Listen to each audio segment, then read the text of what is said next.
जय हिंद aspirants, this is Zaheer and welcome you back to SSB crack exams. President of India यानी कि भारत के राष्ट्रपति one of the most important constitutional authority हैं। सच बताएं तो भारत के पहले नागरिक भी वही हैं। तो आज के इस लेक्चर में हम चंद ऐसे इंपॉर्टेंट से एमसीक्यूज लेकर सॉल्व करने की कोशिश करेंगे, जिसके तहत प्रेसिडेंट ऑफ इंडिया से रिलेटेड आपके जो कुछ भी डाउट्स होंगे वो सभी क्लैरिफाई हो जाएंगे, चाहे वो उनका अपॉइंटमेंट हो, रिमूवल हो, सॉरी इम्पीचमेंट जिसे हम कहते हैं, और साथ ही साथ उनके पावर्स वगैरह इन सभी के बारे में हम जानने की कोशिश करेंगे। तो आइए आज के इस लेक्चर को स्टार्ट करते हैं। तो सबसे पहला एमसीक्यू यहाँ पर रिमूवल या फिर इम्पीचमेंट से ही इस्तेमाल किया जा रहा है या फिर उसके बारे में ही है। तो सवाल पूछा गया है कि the impeachment process of president shall be introduced in. अब देखिए यहाँ पर वर्ड इम्पीचमेंट इसलिए इस्तेमाल किया गया है क्योंकि बहुत ही इंपॉर्टेंट सा कॉन्स्टिट्यूशनल बॉडी और अथॉरिटी है। हमारे आर्म्ड फोर्सेस के सुप्रीम कमांडर इन चीफ भी प्रेसिडेंट ऑफ इंडिया ही हैं। तो दरअसल ये वर्ड इस्तेमाल किया गया है। सो लोकसभा ओनली, राज्यसभा ओनली, लोकसभा और राज्यसभा और supreme court. And the correct answer is actually it is Lok Sabha और राज्यसभा। देखिए रिमूवल का मुहिम कहीं से भी आ सकता है, चाहे वो लोकसभा हो या फिर राज्यसभा हो। इवन इलेक्शन भी जब प्रेसिडेंट ऑफ इंडिया की हम बात करते हैं, जो इलेक्टोरल कॉलेज जो होता है वहां पर इलेक्टेड मेंबर्स ही होते हैं। रिमेंबर अगेन मैं आपको बता दूं, लोकसभा के इलेक्टेड मेंबर्स यानी कि लोकसभा के इलेक्टेड एमपीज, राज्यसभा के इलेक्टेड मेंबर्स होते हैं राज्यसभा के elected MPs, state legislative assemblies के इलेक्टेड मेंबर्स और दिल्ली और पौंडीचेरी लेजिस्लेटिव असेंबली के भी इलेक्टेड मेंबर्स होते हैं, नॉमिनेटेड मेंबर्स नहीं। लेकिन जब बात रिमूवल की या इम्पीचमेंट की आती है, यहाँ पर स्टेट असेंबलीज या फिर दिल्ली पुदुचेरी के स्टेट असेंबली का कुछ लेना देना नहीं होता, सिर्फ पार्लियामेंट ही यहाँ पर रिस्पॉन्सिबल होता है। और उन्हें वायलेशन ऑफ द कॉन्स्टिट्यूशन सिर्फ इकलौता ऐसा टर्म यहाँ पर दिया गया है जिसके बिना पर उन्हें रिमूव किया जा सकता है। तो यहाँ पर मुहिम जो है वो लोकसभा से भी आ सकती है या फिर राज्यसभा से भी आ सकती है। फर्दर उसके डिटेल प्रोसेस के बारे में भी हम आगे आने वाले एमसीक्यूज में डिस्कस करेंगे। Only condition for the impeachment of the president of India is that proved misbehaviour, declared insolvent, criminal charges या फिर वायलेशन ऑफ द कॉन्स्टिट्यूशन। आप कंफ्यूज हो सकते हैं बट सभी ऑप्शंस करेक्ट यहाँ पर लगेंगे, लेकिन सिर्फ एक ही प्रोविजन हमें कॉन्स्टिट्यूशन में दिया गया है, that is violation of the constitution. लेकिन सबसे बड़ा सवाल आपको यहाँ पर ये पूछना है कि सर उसका डेफिनेशन क्या है। देखिए कई ऐसे वेग टर्म्स हमें कॉन्स्टिट्यूशन में देखने को मिलते हैं जिस पर क्लैरिटी बिल्कुल भी नहीं है। बेस्ट एग्जांपल अगेन मैं आपको दे दूं, वर्ड माइनॉरिटी। माइनॉरिटी का डेफिनेशन कॉन्स्टिट्यूशन में कहीं पर भी नहीं दिया गया। साथ ही साथ हम कह सकते हैं ऑफिस ऑफ द प्रॉफिट। हमने देखा प्रेसिडेंट ऑफ इंडिया के वीडियो में भी कि ऑफिस ऑफ प्रॉफिट का डेफिनेशन क्या होता है, इसका सही डेफिनेशन हमें नहीं दिया गया है। बस इतना बताया गया कि सरकारी खजाने से पैसा उन्हें मिलना नहीं चाहिए। So similarly violation of the constitution का भी यहाँ पर हमें एक क्लैरिफिकेशन नहीं दिया गया। अगर लोकसभा या राज्यसभा किसी भी एक सदन को लगता है कि भाई कॉन्स्टिट्यूशन का वायलेशन हुआ है बाय प्रेसिडेंट ऑफ इंडिया, तो यहाँ पर मुहिम चलाई जा सकती है, रेजोल्यूशन लाया जा सकता है लोकसभा या राज्यसभा में। वहां पर स्पेशल मेजोरिटी के साथ पास होना चाहिए। दूसरे घर उसे भेजा जाएगा, वहां पर भी स्पेशल मेजोरिटी के साथ अगर वो पास होता है तो then president of India will stand impeached. ये प्रोसेस इंपॉर्टेंट है, इसे याद रखिएगा।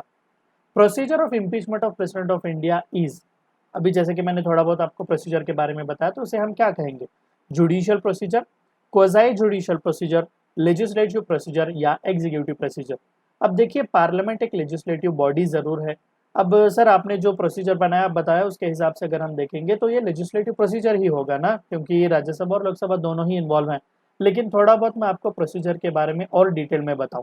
देखिए मान लेते हैं कि मुहिम राज्यसभा से स्टार्ट हो रही है कि प्रेसिडेंट ऑफ इंडिया पर यह लांछन लगाया गया है कि उन्होंने वायलेशन ऑफ कॉन्स्टिट्यूशन किया हुआ है।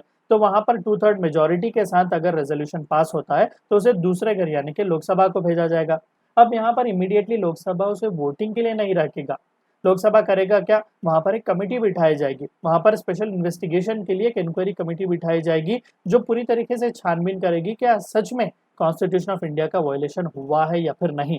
अब यहाँ पर जब ये स्पेशल इंक्वायरी कमेटी छानबीन करती है, इन्वेस्टिगेशन करती है, so at that point of time president of India को अधिकार दिया गया है कि वो उस प्रोसीडिंग में आकर बैठ सकते हैं, वो अपना क्लैरिफिकेशन दे सकते हैं या फिर अटॉर्नी जनरल को भी वो भेज सकते हैं अपने नाम पर जो चार्जेस लगे हैं उन्हें क्लियर करवाने के लिए। यानी कि क्वाज़ाई जुडिशियल प्रोसेस है, यानी कि थोड़ा बहुत जुडिशियरी के जैसा ही हमें प्रोसेस देखने को मिलता है, क्योंकि यहाँ पर इंक्वायरी जब बिठाई जाती है तो प्रेसिडेंट ऑफ इंडिया वहां पर क्लैरिफिकेशन के लिए पहुंच जा सकते हैं।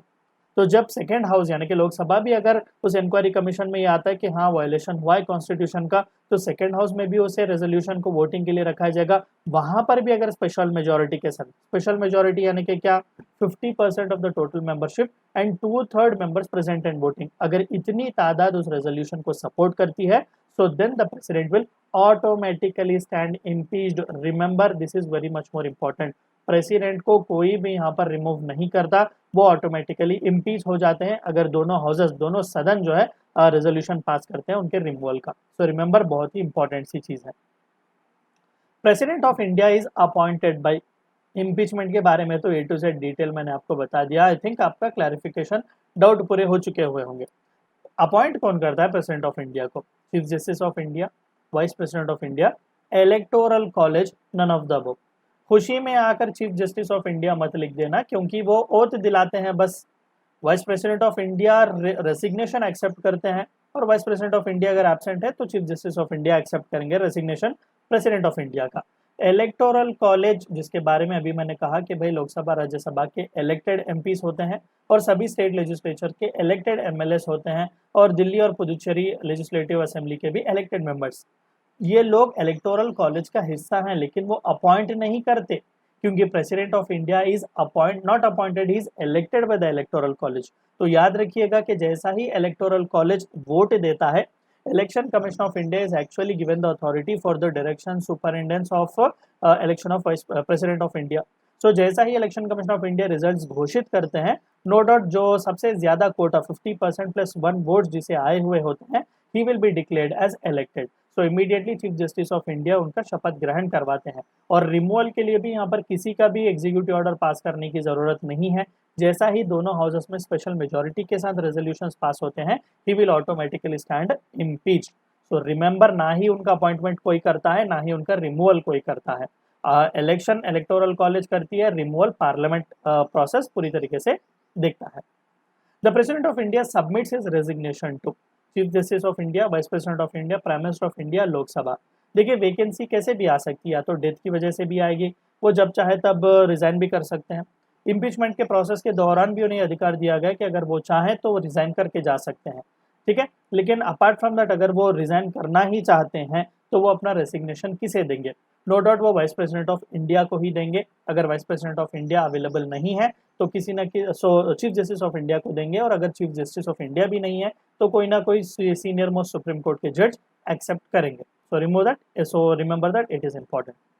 President of India has the power of pardoning, pardoning के पावर्स, क्षमा भिक्षा भी वो दे सकते हैं। किस आर्टिकल के तहत ये दिया गया है? आर्टिकल 72, 73, 74 या 76? स्ट्रेट अवे फैक्चुअल क्वेश्चन है ये।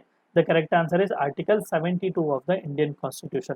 पार्डनिंग पावर्स के बारे में मैं आपको और भी इंफॉर्मेशन दूंगा आने वाले एमसीक्यूज में।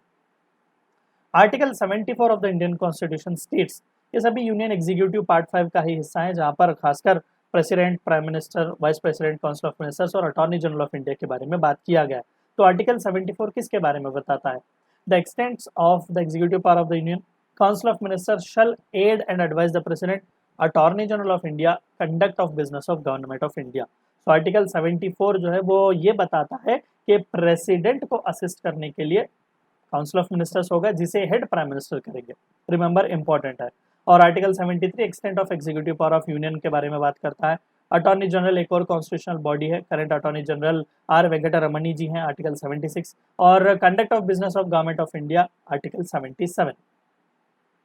Minimum age to contest election for the president of India is that 18, 25, 35 या 65? अगर क्वालिफिकेशंस ध्यान से हम देखेंगे तो 35 ईयर्स मिनिमम एज उनकी क्वालिफाई होना चाहिए, ठीक है। और 35 is the right answer. Odd one out regarding qualification for president of India, he shall be citizen of India. Absolutely, कोई भी कॉन्स्टिट्यूशनल बॉडी क्यों ना हो, ये तो बेसिक सा क्राइटेरिया है कि भाई उसे प्रेसिडेंट सिटीजन ऑफ इंडिया होना ही चाहिए। ही holds office for a period of 5 years, term उनका टेन्यूर जो है वो 5 साल का ही हमें देखने को मिलता है। He should be qualified to be elected as member of Lok Sabha, important है। Apart from 35 years of age Indian citizen होना चाहिए, और साथ ही साथ ये भी कहा गया है कि लोकसभा का मेंबर एमपी बनने के लिए जो कुछ भी मिनिमम क्वालिफिकेशंस चाहिए वो भी उन्हें क्वालिफाई करने पड़ेंगे। वही अगर यहाँ पर वाइस प्रेसिडेंट की मैं बात करूँ, so this will be member of Rajya Sabha, ठीक है। राज्यसभा का एमपी बनने के लिए जो कुछ भी चाहिए वो वाइस प्रेसिडेंट को क्वालिफिकेशन हासिल करना पड़ेगा। He should not have completed the age of 65 years, ये गलत है। कोई भी मैक्सिमम एज यहाँ पर प्रिस्क्राइब नहीं की गई है, रिमेंबर, ठीक है। किसी भी एज तक वो कंटिन्यू कर सकते हैं, 5-5 साल का टर्म यहाँ पर उन्हें दिया जाएगा। और री इलेक्शन का भी यहाँ पर कोई भी पाबंदी नहीं है, जितने भी बार हो जाए उतने बार वो इलेक्शन में खड़े हो सकते हैं।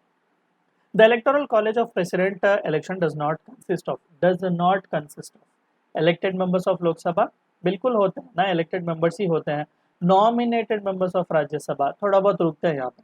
Elected members of state legislative assemblies, absolutely right, जहाँ कहीं पर भी स्टेट लेजिस्लेटिव असेंबली है, एपी हो गया, तमिलनाडु हो गया, कोई भी स्टेट, वहाँ के इलेक्टेड मेंबर्स यानी कि एमएलएस बिल्कुल होते हैं। और elected members of Delhi and Puducherry assembly are also members, लेकिन नॉमिनेटेड मेंबर्स यहाँ पर नहीं होते। रिमेंबर, राज्यसभा में 12 एमपीज को नॉमिनेट किया जाता है, जो कि अलग अलग फील्ड से आते हैं, अलग अलग प्रोफेशन के आते हैं, ठीक है। तो आर्ट्स हो गया, ऐसा अलग अलग चीज़ों से, तो वो 12 मेंबर्स यहाँ पर पार्टिसिपेट नहीं कर सकते। In 1986, which of the following president exercised the pocket veto with respect to Indian Post Office Amendment Bill? So 1986 में पॉकेट वीटो का इस्तेमाल यहाँ पर पहली बार किया गया था। मैं आपको वीटो पार्स के बारे में बताऊंगा। Is that president doctor Shankar Dayal Sharma, R Venkataraman, doctor Rajendra Prasad, या फिर president Giani Zail Singh ji? So the correct answer is actually president Zail Singh ji. अब देखिए, चंद पावर्स यहाँ पर प्रेसिडेंट ऑफ इंडिया को दिए गए हैं as far as his legislative powers are concern. मैंने ऑलरेडी आपको प्रेसिडेंट ऑफ इंडिया के वीडियो में बताया कि लेजिस्लेचर का भी हिस्सा है president, as well as executive का भी हिस्सा है। लेजिस्लेचर का हिस्सा वो कैसे बनेंगे? जब तक प्रेसिडेंट ऑफ इंडिया अपना असेंट नहीं देते, कोई भी बिल एक्ट नहीं बन सकता, कोई भी बिल एक्ट नहीं बन सकता। जितना भी जद्दोजहद लोकसभा और राज्यसभा कर ले, जब तक प्रेसिडेंट अपना अप्रूवल नहीं देंगे, वो बिल एक्ट हरगिज नहीं बनेगा। तो यहाँ पर चंद इंपॉर्टेंट से powers as far as those bills are concern president of India के दिए गए, प्रेसिडेंट ऑफ इंडिया के हाथ में दिए गए हैं। 3 काइंड ऑफ वीटोस। अब देखिए, वीटो का मतलब एक सुपर पावर आप कह लें, रुकाने की चीज। जैसा कि हम यूएन सिक्योरिटी काउंसिल में कई बार देखते हैं कि परमानेंट 5 जो मेंबर्स हैं, उनमें से यूएस या रशिया अपना वीटो पावर इस्तेमाल कर रहे हैं, यानी कि किसी भी रेजोल्यूशन को वो रोक सकते हैं। तो 3 काइंड ऑफ वीटो पावर्स यहाँ पर प्रेसिडेंट ऑफ इंडिया के हाथ में दिए जाते हैं। सबसे पहला एब्सोल्यूट वीटो, यानी कि प्रेसिडेंट को पावर दिया गया है कि वो अपने असेंट को विथहोल्ड कर सकते हैं किसी भी बिल को। वो खुले तौर पर कह सकते हैं कि भाई मैं नहीं दूंगा इसे अपना असेंट, उसे एब्सोल्यूट वीटो कहा जाता है, ठीक है। दूसरा है suspensive veto. President of India जो है वो रिटर्न कर देते हैं बिल को रिकंसिडरेशन के लिए, ठीक है, उसे सस्पेंसिव वीटो कहा जाता है, ठीक है। पार्लियामेंट के लिए यहाँ पर भेजा जाता है विद और विदाउट कंसिडरेशन कि भाई फिर से आप रिकंसिडर कीजिएगा, उसे सस्पेंस वीटो कहा जाता है। और तीसरा पॉकेट वीटो यहाँ पर कहा जाता है, यानी कि प्रेसिडेंट ना ही कुछ क्लैरिफिकेशन दे रहे हैं और ना ही उसे रिटर्न भी भेज रहे हैं, बस बिल जो राज्यसभा और लोकसभा से पास होकर प्रेसिडेंट के पास गई वो बस अपने जेब में रखे हुए हैं, यानी कि कोई भी क्लैरिफिकेशन वो दे नहीं रहे हैं। So this is actually called as pocket veto. तो पॉकेट वीटो का इस्तेमाल पहली बार प्रेसिडेंट जैनी ग्याल सिंह जी ने किया हुआ था 1986 में। ये बहुत ही रेयर पावर्स हैं, ज्यादातर इस्तेमाल नहीं करते। What is the term of office of President of India? Is that 4 years, 5 years, 6 years या 7 years? And the correct answer is actually 5 साल का उन्हें कार्यकाल दिया गया है, वो जब भी चाहे रिजाइन करके चले जा सकते हैं। How many times can a person be elected as President of India? Term तो 5 साल का हमने देखा, बीच में जब चाहे वो छोड़ के चले जा सकते हैं, उसमें कोई भी टेंशन या इशू नहीं है। लेकिन कितने बार प्रेसिडेंट ऑफ इंडिया की तरह वो इलेक्ट हो सकते हैं? Is that once, twice, thrice या नो लिमिट? अब देखिए, यूएस के प्रेसिडेंट की अगर हम बात करें तो सिर्फ 2 ही टर्म्स हैं, सिर्फ 2 ही टर्म्स। एक टर्म 4 साल का, यानी कि 2 टर्म्स 8 साल के लिए ही वो प्रेसिडेंट ऑफ यूएस की तरह वहां पर अपॉइंट किए जा सकते हैं या फिर इलेक्ट होते हैं। लेकिन इंडिया में ऐसा केस नहीं है, लिमिट यहाँ पर नहीं रखा गया है, जितनी बार चाहे उतनी बार री इलेक्ट हो सकते हैं, ठीक है। कोई भी पाबंदी यहाँ पर नहीं लगाई गई है। लेकिन अब तक रिकॉर्ड जो है वो सिर्फ डॉक्टर राजेंद्र प्रसाद का ही है, 2 टर्म्स उन्होंने कंप्लीट किए हुए हैं। बाकी किसी भी प्रेसिडेंट को हमने एक टर्म से ज्यादा परमिशन यहाँ पर नहीं दिया हुआ है। In fact vice president of India में थोड़ा बहुत केस अलग है। 2 वाइस प्रेसिडेंट्स रहे हैं, डॉक्टर सर्वपल्ली राधाकृष्णा और डॉक्टर हमीद अंसारी जी, इन दोनों को हमने 2-2 टर्म्स दिए हैं, लेकिन बाकी को एक ही टर्म दिए। लेकिन प्रेसिडेंट ऑफ इंडिया में जो कि डॉक्टर राजेंद्र प्रसाद बहुत ही क्रूशियल से पर्सन रहे हैं, फ्रीडम फाइटर रहे हैं, कॉन्स्टिट्यूंट असेंबली के भी चेयरमैन वो रहे हैं, उस पोजीशन की गरिमा को हम ऐसे ही रखना चाहते थे। सो बिकॉज ऑफ दैट हमने किसी को भी दूसरा टर्म यहाँ पर इलेक्ट नहीं किया as president of India. Who administers the oath of office of President of India? Is that Chief Justice of India, Prime Minister of India, Speaker of लोक सभा या फिर वाइस प्रेसिडेंट? देखिए, ओथ जो है वो चीफ जस्टिस ऑफ इंडिया ही लेंगे। अगर उनका एब्सेंस है तो यहाँ पर कोई भी एक सीनियर मोस्ट सुप्रीम कोर्ट के जज होंगे, बस वही चीज है, ठीक है। लेकिन अपॉइंटमेंट नहीं करते चीफ जस्टिस, रिमेंबर अपॉइंट उन्हें कोई भी नहीं करता, इलेक्टोरल कॉलेज बस उन्हें इलेक्ट करती है। What is the maximum gap between two consecutive sessions of the parliament? बहुत ही खूबसूरत सी चीज, 3 मंथ्स, 4 मंथ्स, 5 मंथ्स या 6 मंथ्स? सर प्रेसिडेंट का पढ़ते पढ़ते हम लेजिस्लेचर के पास कैसे आ गए? गलत। दरअसल यहाँ पर ऑर्डिनेंस मेकिंग पावर के बारे में बात यहाँ पर की जा रही है। देखिए डेलीगेटेड पावर्स यहाँ पर दिए गए हैं प्रेसिडेंट ऑफ इंडिया को। जब राज्यसभा और लोकसभा सिटिंग में नहीं है, उनके एब्सेंस में एग्जीक्यूटिव के हाथ में ये पावर दिया गया है। प्राइम मिनिस्टर और उनका कैबिनेट डिसाइड कर सकता है और वो रिटर्न रिकमेंडेशन यहाँ पर देंगे प्रेसिडेंट ऑफ इंडिया को कोई भी रेजोल्यूशन ऑर्डिनेंस पास करने के लिए। तो जो ऑर्डिनेंस प्रेसिडेंट ऑफ इंडिया पास करते हैं वो उतना ही पावर रखता है जितना है लोकसभा और राज्यसभा के एक्ट के पास होता है। यानी कि लोकसभा और राज्यसभा मान लो कोई बिल पास करते हैं, बाद में जाकर प्रेसिडेंट ही उसे असेंट देकर एक्ट बनाते हैं, तो उतना ही पावर यहाँ पर प्रेसिडेंट के उस ऑर्डिनेंस का भी होता है जो एग्जीक्यूटिव के सजेशन या फिर एडवाइस पर प्रेसिडेंट ऑफ इंडिया उसे पास करते हैं। तो 6 महीने का ही यहाँ पर कार्यकाल दिया गया है उस ऑर्डिनेंस का।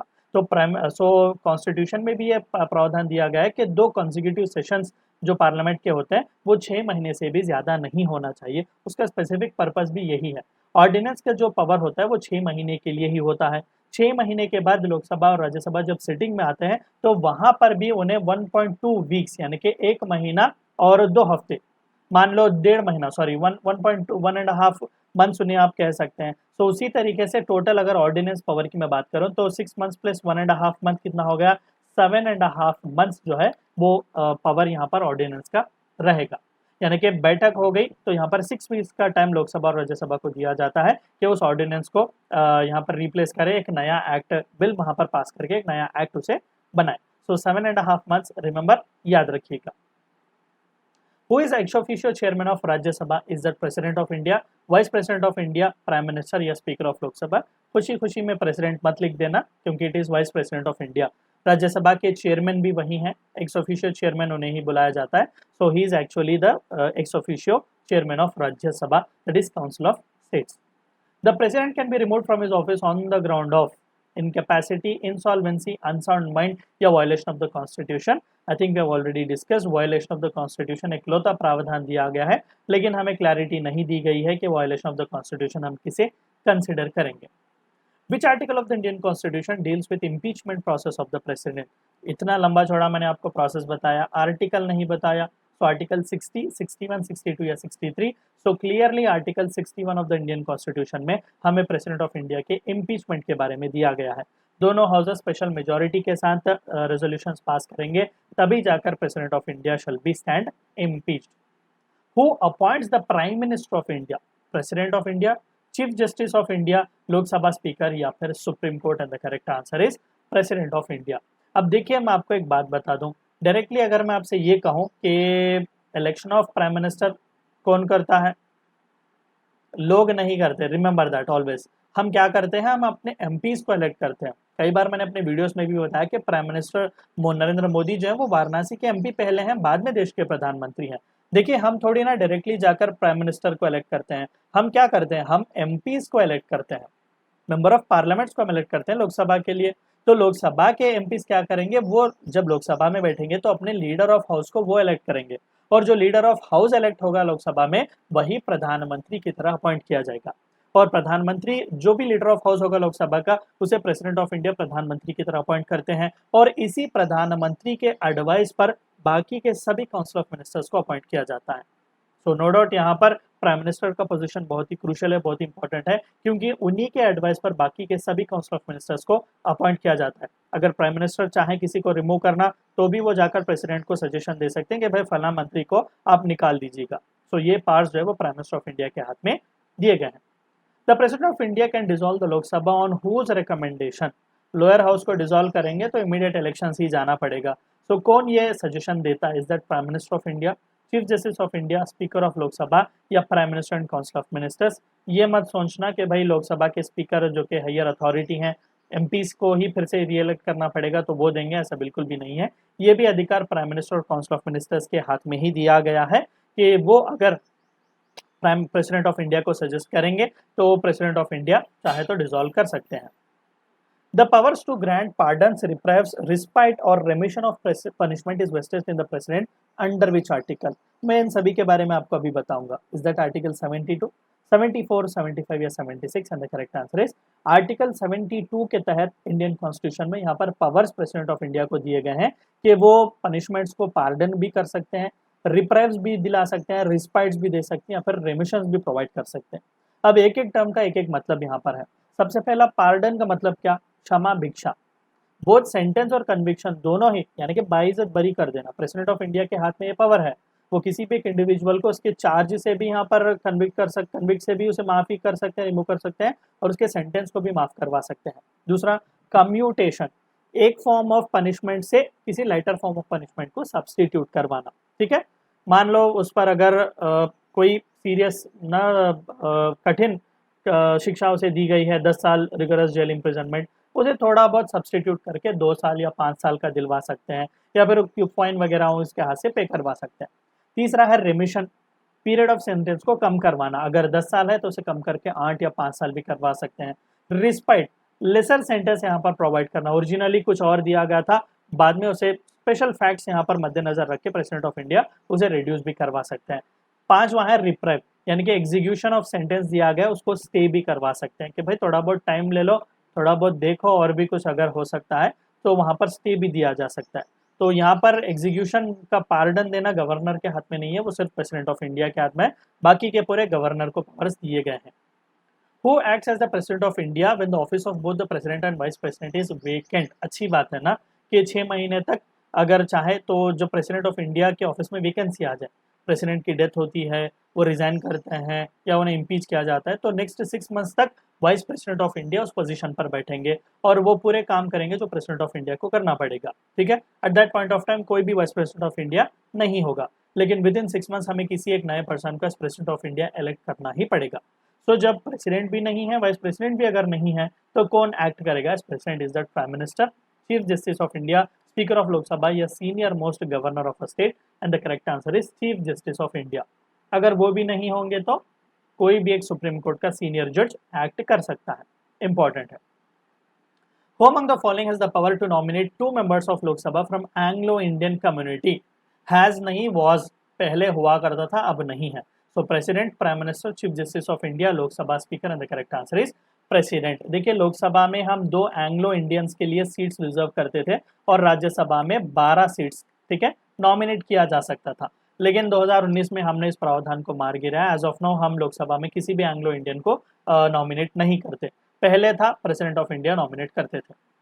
The president can declare emergency on the basis of return request from council of ministers, return request from prime minister, return request from chief justice of India, return request from any governor. And the correct answer is return request from the prime minister. ठीक है, prime minister और उनके cabinet एक return request उन्हें देना पड़ेगा, तब जाकर president of India emergency declare कर सकते हैं. Who presides over the meeting of council of ministers as its head? President, prime minister, president, vice president या स्पीकर ऑफ लोकसभा. खुशी खुशी में प्रेसिडेंट ऑफ इंडिया मत लिख देना. President of India de jure leader है, लेकिन डी फैक्टो लीडर, असल पावर प्राइम मिनिस्टर के हाथ में है. तो काउंसिल ऑफ मिनिस्टर की बैठक जब भी होगी, प्राइम मिनिस्टर ऑफ इंडिया ही वहां पर प्रिसाइड करेंगे. ठीक है, अगर वही मैं joint sitting of Lok Sabha and Rajya Sabha की बात करूं, रिमेंबर आर्टिकल 108 में ज्वाइंट सिटिंग का प्रावधान है. लोकसभा और राज्यसभा दोनों मिलकर यहाँ पर बैठेंगे. अगर कोई भी डिसअप्रूवल इन दोनों के बीच आता है तो वहां पर कौन प्रिसाइड करेगा? Is that president, prime minister, vice president या speaker of Lok Sabha? And the correct answer in that concern will be speaker of Lok Sabha. Joint sitting में स्पीकर ऑफ लोकसभा बैठेंगे. ठीक है, वही अगर काउंसिल ऑफ मिनिस्टर्स का मीटिंग है तो प्राइम मिनिस्टर वहां पर बैठेंगे. So these were the few important MCQs जो आपको जानने थे. आई होप कि प्रेसिडेंट ऑफ इंडिया से रिलेटेड जो कुछ भी आपके डाउट्स हैं वो सभी क्लैरिफाई हो चुके होंगे. तो लेक्चर को एंड करने से पहले आप सभी को एक और बार याद दिला दूं कि एसएसबी क्रैक एग्जाम्स के पास एसएसबी इंटरव्यू से related full fledge online course available है. हर महीने इसके नए बैचेस स्टार्ट होते हैं. अपने फ्रेंड्स के साथ भी इन्फॉर्मेशन शेयर कीजिएगा. We also provide you courses like NDA, CDS, SubCAT and warrior training support which you should use so that you get 10% discount. Meet you next time. Until then stay healthy, stay safe. Thank you for watching my lecture. Jai Hind. अगर आप एक defence aspirant हैं और SSB interview, NDA, CDS, AFCAT जैसे exams के लिए prepare कर रहे हैं तो आप एसएसबी क्रैक एग्जाम्स के कोर्स को चेक करना ना भूलें. आप हमारी लर्निंग एप्लीकेशन को गूगल प्ले स्टोर से भी डाउनलोड कर सकते हैं.